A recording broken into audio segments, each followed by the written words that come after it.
Juízes, capítulo 3.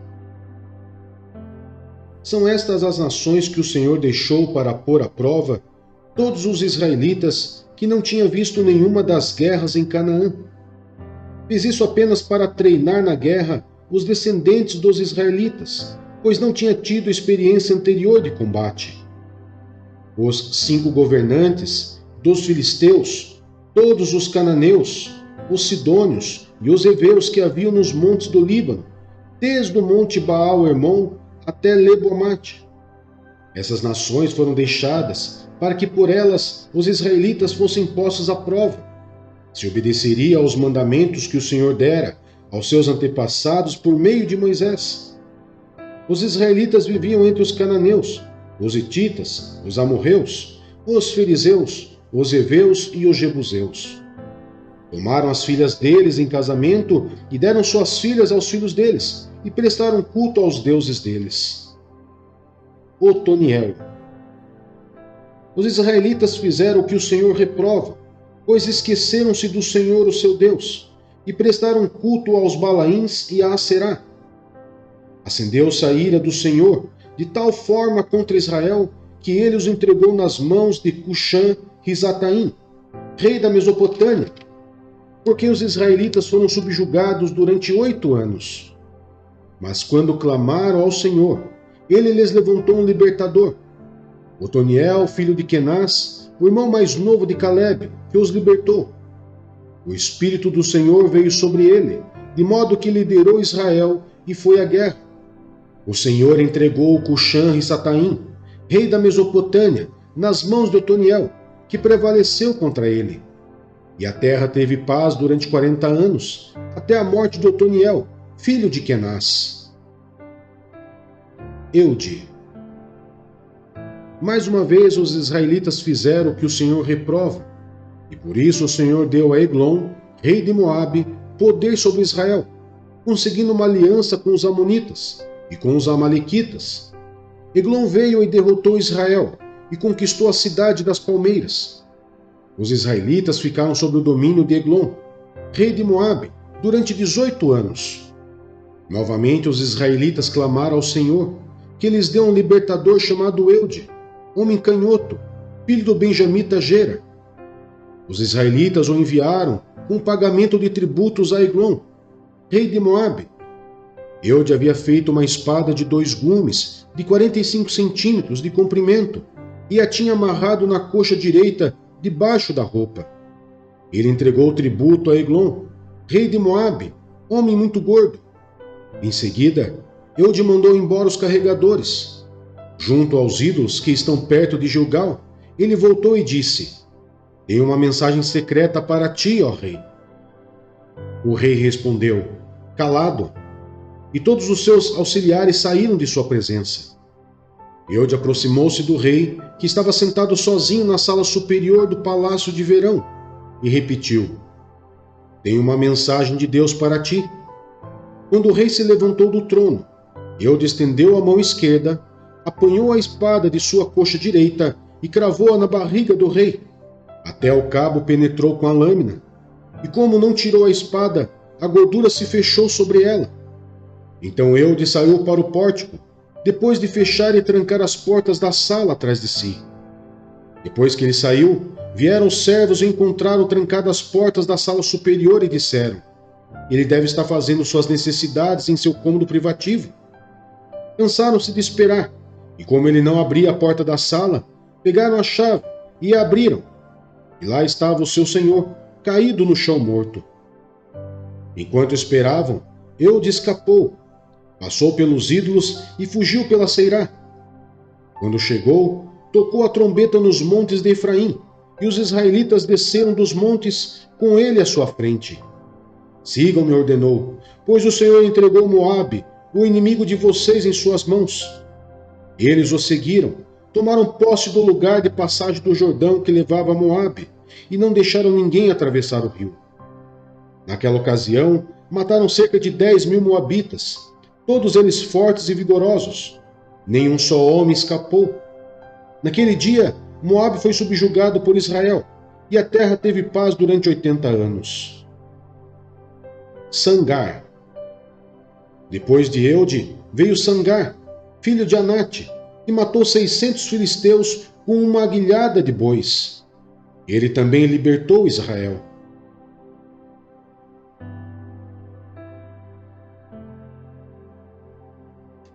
Marcos capítulo 7. Jesus e a tradição judaica. Os fariseus e alguns dos mestres da lei, vindo de Jerusalém, reuniram-se a Jesus e viram alguns dos seus discípulos comerem com as mãos impuras, isto é, por lavar. Os fariseus e todos os judeus não comem sem lavar as mãos cerimonialmente, apegando-se assim à tradição dos líderes religiosos. Quando chegam da rua, não comem sem antes se lavarem, e observam muitas outras tradições, tais como o lavar de copos, jarros e vasilhas de metal. Então os fariseus e os mestres da lei perguntaram a Jesus: por que os seus discípulos não vivem de acordo com a tradição dos líderes religiosos, em vez de comer o alimento com as mãos impuras? Ele respondeu: bem profetizou Isaías acerca de vocês, hipócritas, como está escrito: este povo me honra com os lábios, mas o seu coração está longe de mim. Em vão me adoram, seus ensinamentos não passam de regras ensinadas por homens. Vocês negligenciam os mandamentos de Deus e se apegam às tradições dos homens. E disse-lhes: vocês estão sempre encontrando uma boa maneira de pôr de lado os mandamentos de Deus, a fim de obedecerem às suas tradições. Pois Moisés disse: honra teu pai e tua mãe, e quem amaldiçoar seu pai ou sua mãe terá que ser executado. Mas vocês afirmam que se alguém disser a seu pai ou sua mãe: qualquer ajuda que vocês poderiam receber de mim é corbã, isso é, uma oferta dedicada a Deus, vocês o desobrigam de qualquer dever para com seu pai ou com sua mãe. Assim vocês anulam a palavra de Deus, por meio da tradição que vocês mesmos transmitiram, e fazem muitas coisas como essa. Jesus chamou novamente a multidão para junto de si e disse: ouçam-me todos e entendam isto. Não há nada fora do homem que nele entrando possa torná-lo impuro. Ao contrário, o que sai do homem é que o torna impuro. Se alguém tem ouvidos para ouvir, ouça. Depois de deixar a multidão e entrar em casa, os discípulos lhe pediram explicação da parábola. Será que vocês também não conseguem entender? Perguntou-lhes Jesus. Não percebe que nada que entra no homem pode torná-lo impuro? Porque não entra em seu coração, mas em seu estômago, sendo depois eliminado. Ao dizer isso, Jesus declarou puros todos os alimentos.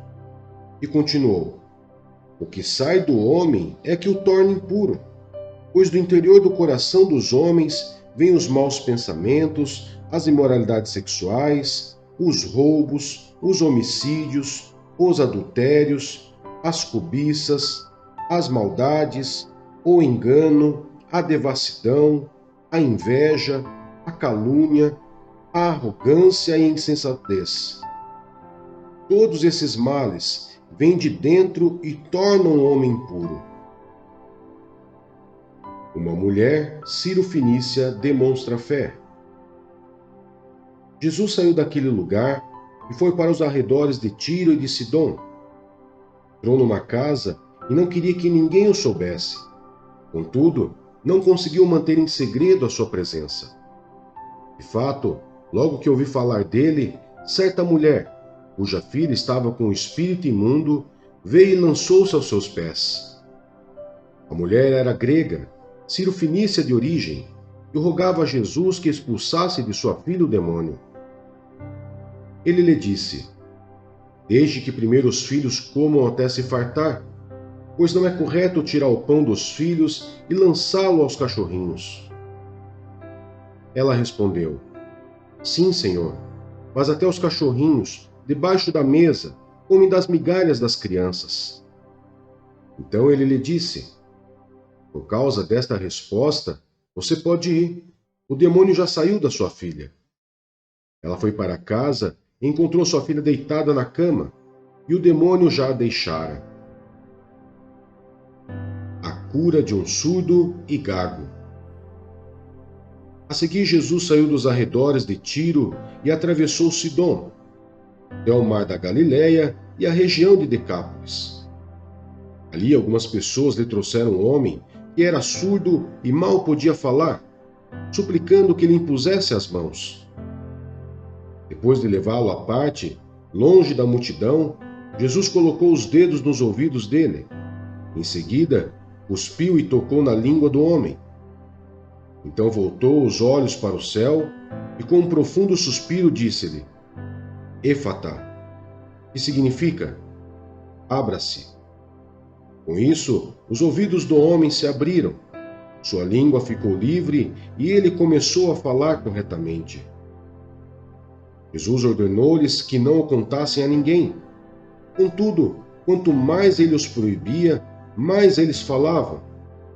O povo ficava simplesmente maravilhado e dizia: ele faz tudo muito bem, faz até o surdo ouvir e o mudo falar.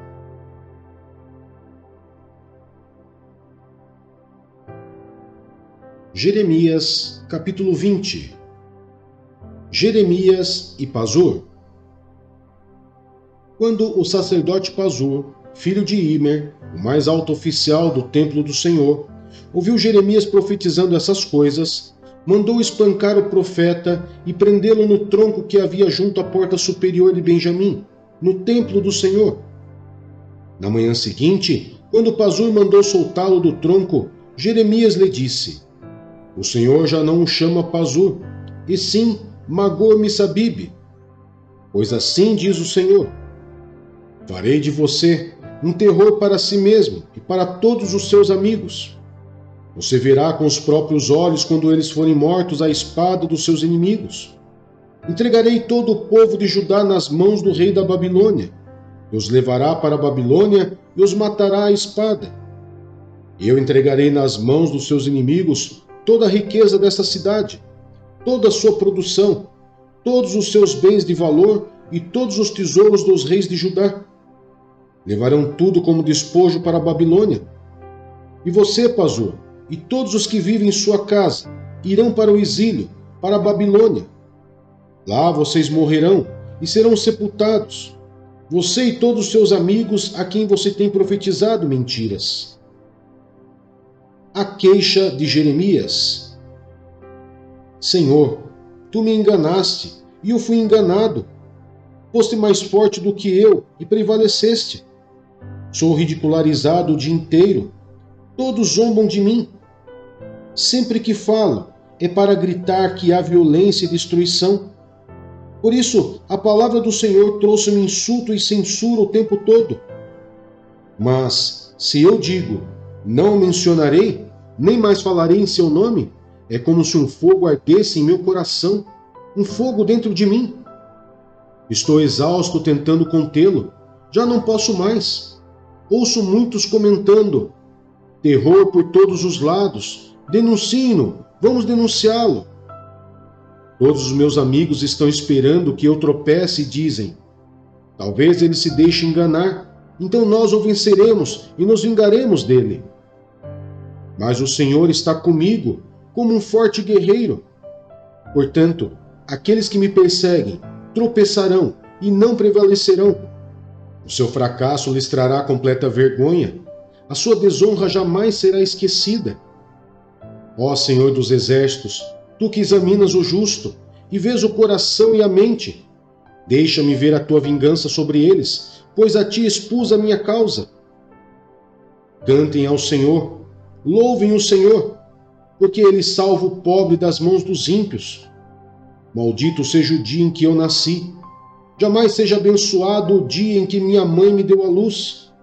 Maldito seja o homem que levou a notícia a meu pai e deixou muito alegre quando disse: você é pai de um menino? Seja aquele homem como as cidades que o Senhor destruiu sem piedade, que ele ouça gritos de socorro pela manhã e gritos de guerra ao meio-dia. Mas Deus não me matou no ventre materno, nem fez da minha mãe o meu túmulo, e tampouco a deixou permanentemente grávida. Por que saí do ventre materno? Só para ver dificuldades e tristezas e terminar os meus dias na maior decepção?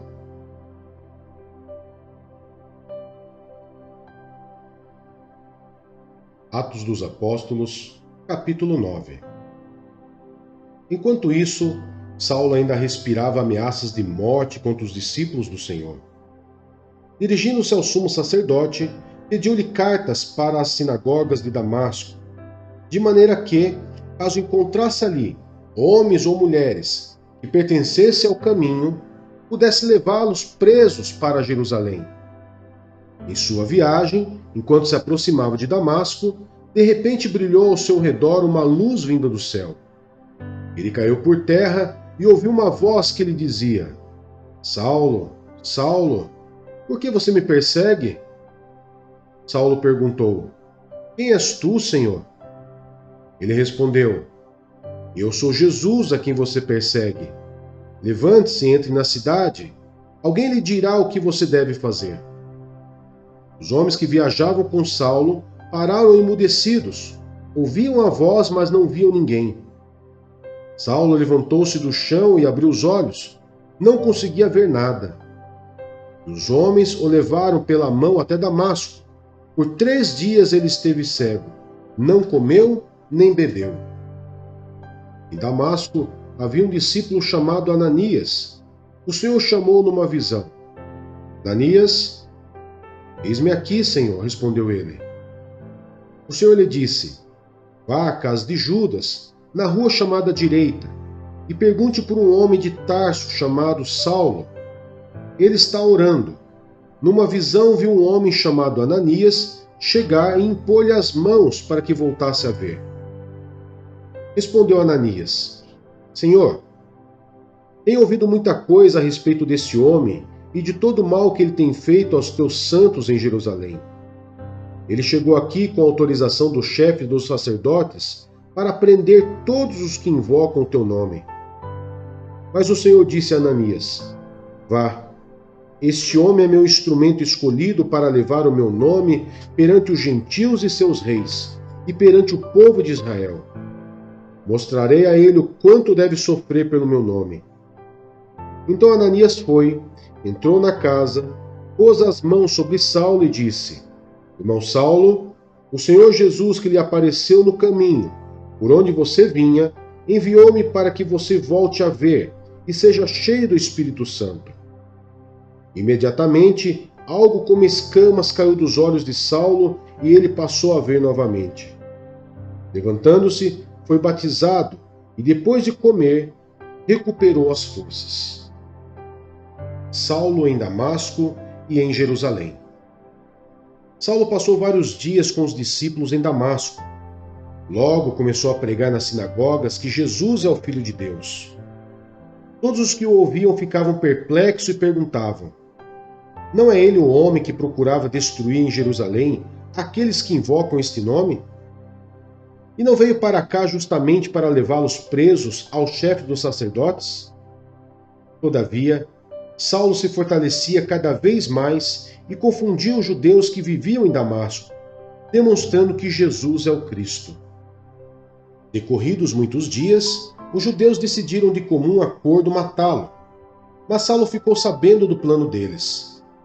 Dia e noite, eles vigiavam as portas da cidade a fim de matá-lo. Mas os seus discípulos o levaram de noite e o fizeram descer num cesto, através de uma abertura na muralha. Quando chegou a Jerusalém, tentou reunir-se aos discípulos, mas todos estavam com medo dele, não acreditando que fosse realmente um discípulo. Então Barnabé o levou aos apóstolos e lhes contou como, no caminho, Saulo vira o Senhor e lhe falara, e como em Damasco ele havia pregado corajosamente em nome de Jesus. Assim, Saulo ficou com eles e andava com liberdade em Jerusalém, pregando corajosamente o nome do Senhor. Falava e discutia com os judeus de fala grega, mas esses tentavam matá-lo. Sabendo disso, os irmãos o levaram para Cesareia e o enviaram para Tarso. A igreja passava por um período de paz em toda a Judéia, Galiléia e Samaria. Ela se edificava e, encorajada pelo Espírito Santo, crescia em número, vivendo no temor do Senhor. Enéas e Dorcas. Viajando por toda a parte, Pedro foi visitar os santos que viviam em Lida. Ali encontrou um paralítico chamado Enéas, que estava acamado fazia 8 anos. Disse-lhe Pedro: Enéas, Jesus Cristo vai curá-lo. Levante-se e arrume a sua cama. Ele se levantou imediatamente. Todos os que viviam em Lida e Sarona ouviram e se converteram ao Senhor. Em Jope havia uma discípula chamada Tábita, que em grego é Dorcas, que se dedicava a praticar boas obras e dar esmolas. Naqueles dias ela ficou doente e morreu, e seu corpo foi levado e colocado num quarto do andar superior. Lida ficava perto de Jope, e quando os discípulos ouviram falar que Pedro estava em Lida, mandaram-lhe 2 homens dizer-lhe: Não se demore em vir até nós. Pedro foi com eles, e quando chegou foi levado para o quarto do andar superior. Todas as viúvas o rodearam, chorando e mostrando-lhe os vestidos e outras roupas que Dorcas tinha feito quando ainda estava com elas. Pedro mandou que todos saíssem do quarto, depois ajoelhou-se e orou. Voltando-se para a mulher morta, disse: Tábita, levante-se. Ela abriu os olhos e, vendo Pedro, sentou-se. Tomando-a pela mão, ajudou-a a pôr-se em pé. Então, chamando os santos e as viúvas, apresentou-a viva. Este fato se tornou conhecido em toda a cidade de Jope, e muitos creram no Senhor. Pedro ficou em Jope durante algum tempo com um curtidor de couro chamado Simão.